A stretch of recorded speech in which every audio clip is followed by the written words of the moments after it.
In Ecuador, the National Electoral Council kicked off the date of local elections and constitutional referendum. More than 13 million citizens are expected to vote. Social unrest continued in Peru as a massive march against the government of President Dina Boluarte ended with police repression on Saturday in the downtown Lima. And Cyprus voted on Sunday in a close presidential election between three frontrunners with the electoral focus on corruption and the economy and a deadlock over the island's division.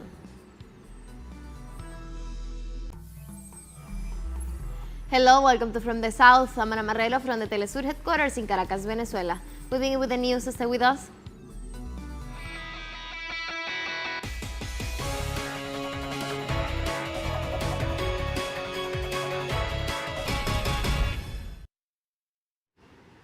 And in Ecuador, the National Electoral Council opened the date of local elections and constitutional reform. Let's learn more about what is at stake in this electoral day. For these elections, 13,040,797 voters throughout the country and another 409,250 from abroad are expected to vote, in a total of 4,380 polling stations.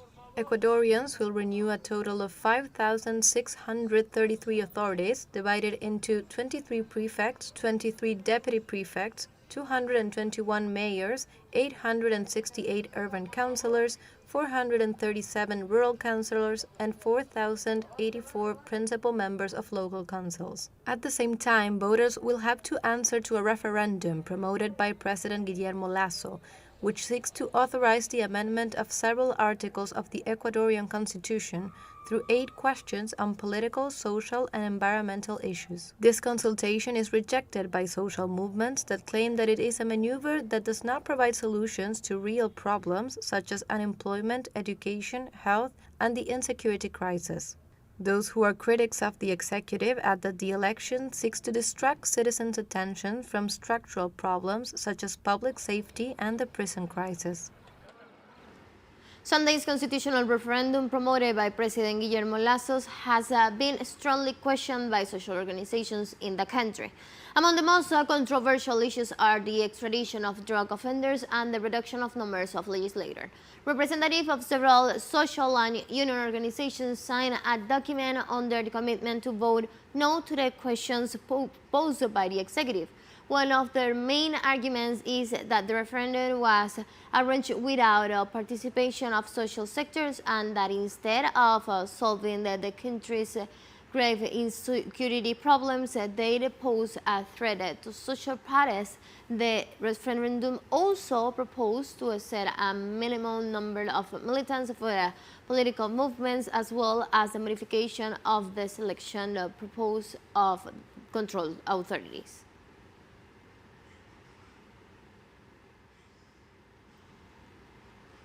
And just hours before the beginning of the electoral process in Ecuador, the Rebelión Ciudadana candidate for mayor of Puerto López, Omar Menendez, was murdered. The 41-year-old candidate was shot at the meeting in a local commercial area of the city of the province in Manabí. The president of the National Electoral Council, Diana Atamaida, was Putzard, condemned the murder and asked for justice during her speech at the opening of the ceremony of this Sunday's elections.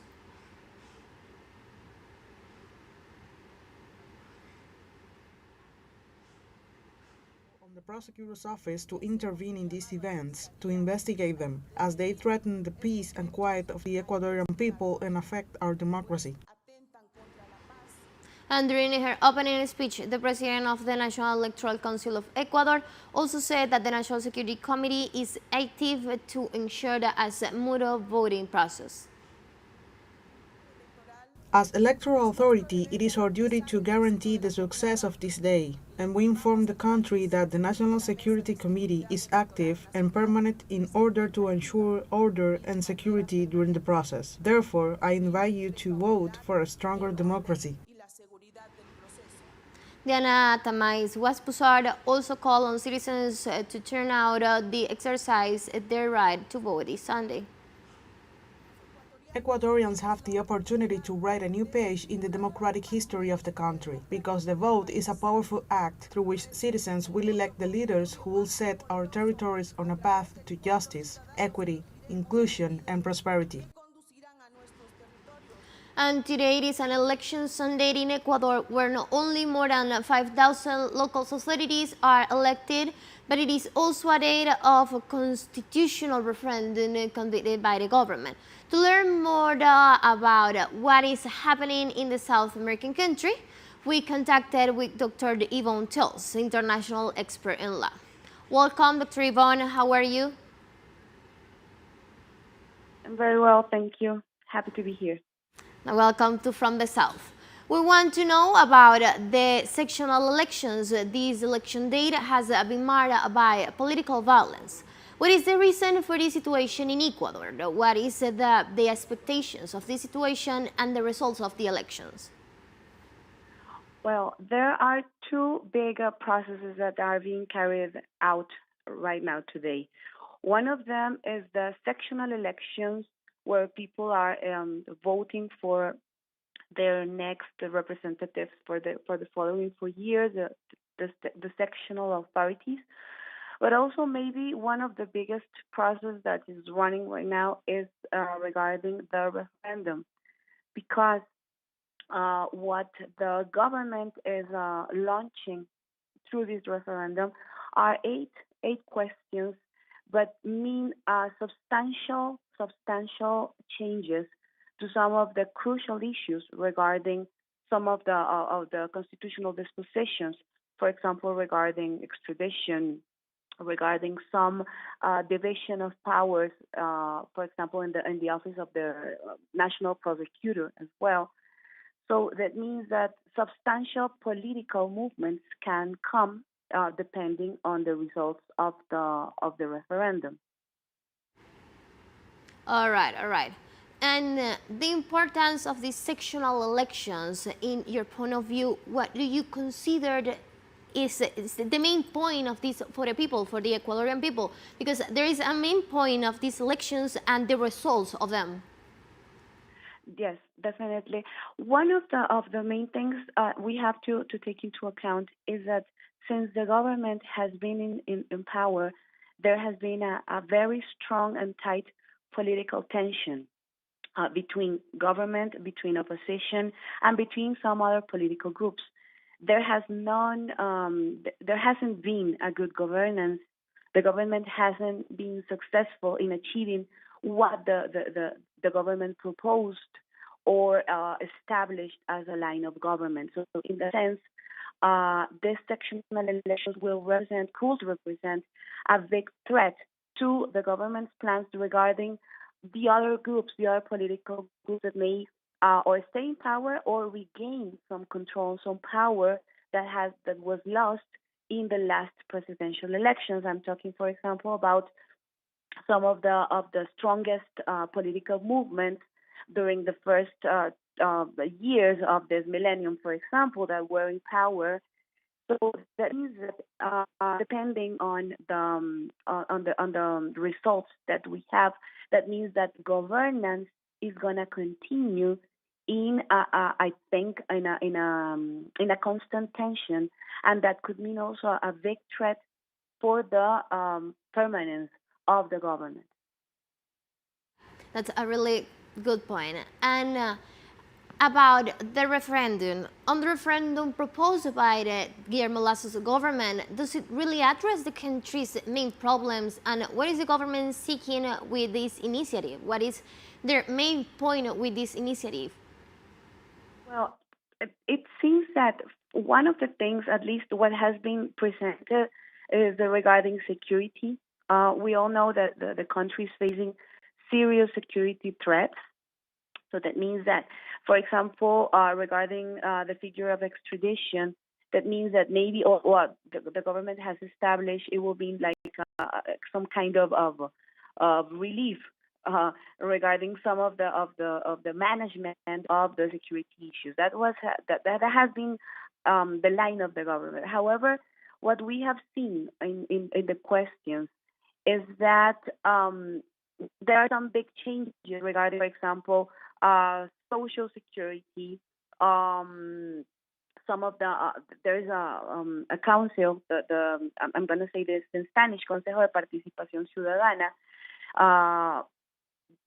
It says like the election of the councillors is going to be in a different way. So that could mean that there are some of the things that have been established very, very, very tightly and very strongly in the Constitution could have some changes.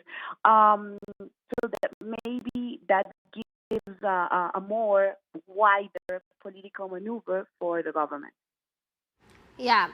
And thank you very much, Dr. Yvonne, for this interview. You gave us and the information you brought to this program. Thank you very much. Thank you.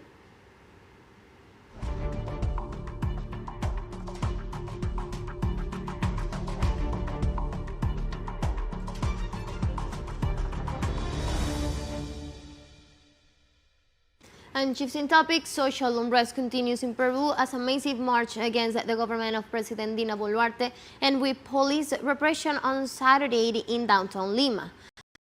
The streets protests happened hours after the Roman Catholic Cardinal voiced dismay what nation's Congress had again declined to advance elections to defuse Peru's political crisis. Royal police suppressed the protests once night fell, and country and tear gas violence. The National Ombudsman's Office has reported 15 people detained because of this event.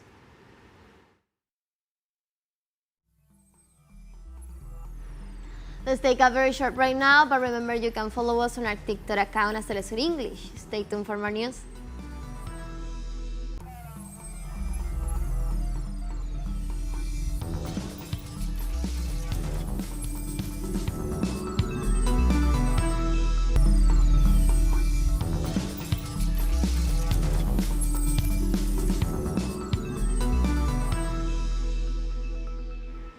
Welcome back to From the South. More than 20 left-wing French mayors are urging President Emmanuel Macron to immediately address the alarming situation in homeless of the cold winter. 22 leftist mayors signed an open letter to President Macron, citing the latest report by the Abbé Foundation released last week, which estimates the number of homeless people in France at least 330,000 were an increase.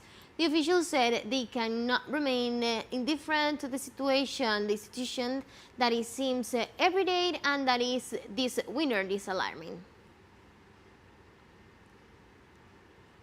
According to the Energy Ministry of Hungary, the European Union could soon be implementing new increase in energy prices when the European Union price cap on Russian oil products comes into force.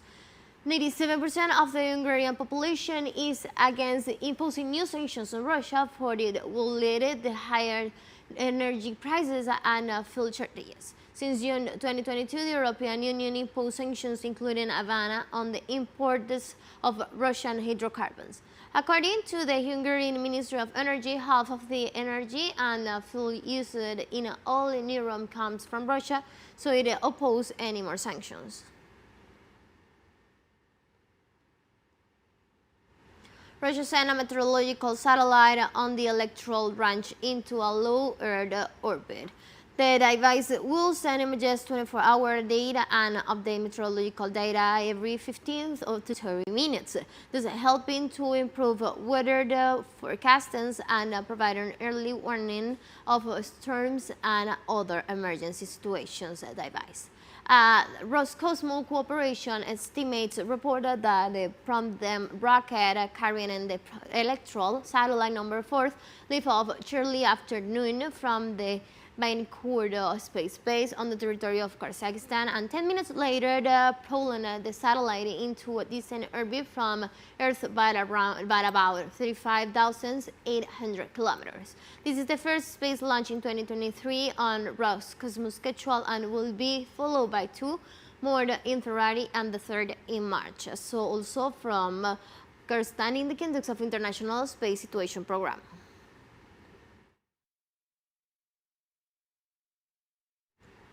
Cyprus vote on Sunday in a close presidential election between three front runners with electorate focus on corruption and the economic aim deadline over the island's division. A record of 14 candidates are standing, with winners needing 50% plus one vote to succeed two-term presidents, Nicholas Anastasiades. Opinion polls predicted a runoff on February the 12th, with no contenders expected to secure an immediate override majority. The last poll's the opinion poll by the State Broadcasting Corporations on January 27 had Nikos Christodoulos leading at 26.5%.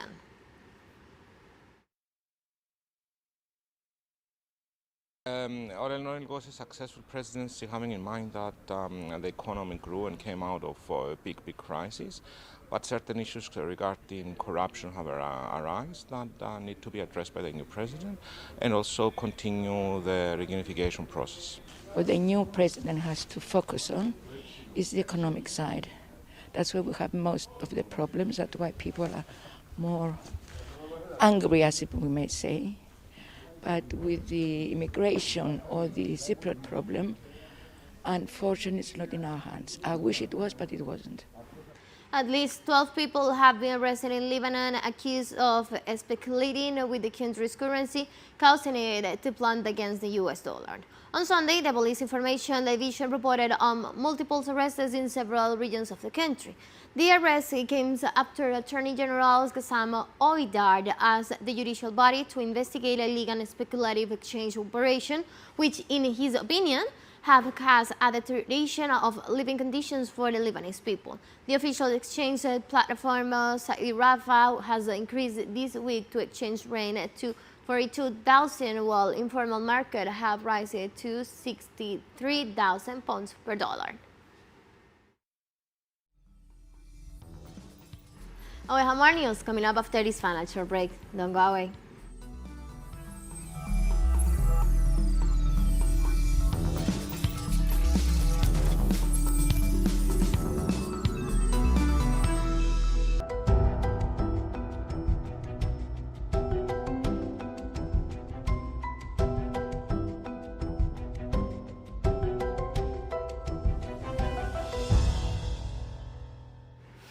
Welcome back.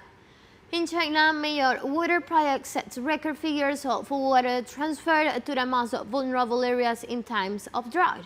The major water transfer project from south to north in operation since 2014 has benefited more than 150 million people. It has three roads: the middle road, which is the most important one, plus the eastern road that has been operating since 2013, and the western road that is in the planning stage pending construction. The president of the Jiangnan Xinguang Water Network Corporation said the government considers the completion of this mega water project a priority for 2023. Dozens of Israelis gathered in Tel Aviv on Saturday night to protest against justice reform, which they view as an attempt by the right-wing government of Prime Minister Benjamin Netanyahu to overhaul democracy in the country. The plans, which the government says are needed to curb overreach by judges, have drawn fierce opposition from groups including lawyers and rights concern among business leaders, widening already the political division in the Israeli society.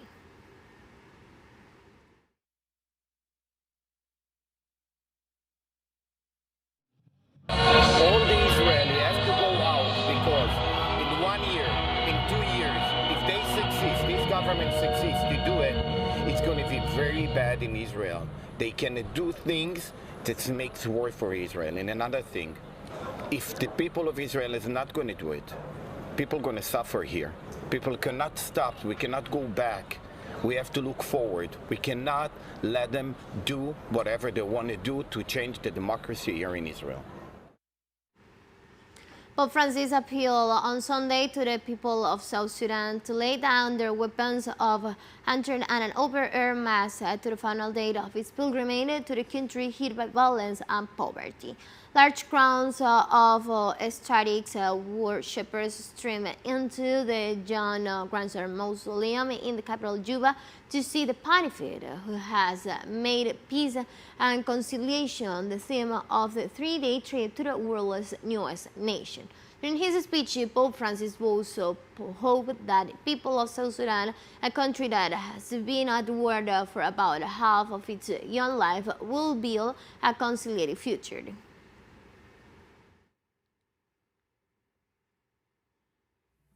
And we have come to the end of this news brief, but you can find this and many other stories on our website at telesurenglish.net. You can also join us on our socials. We're on Facebook, Twitter, and on Instagram as well. For TeleSUR English, I'm from the South, I'm Ana Marrero, and thank you for watching.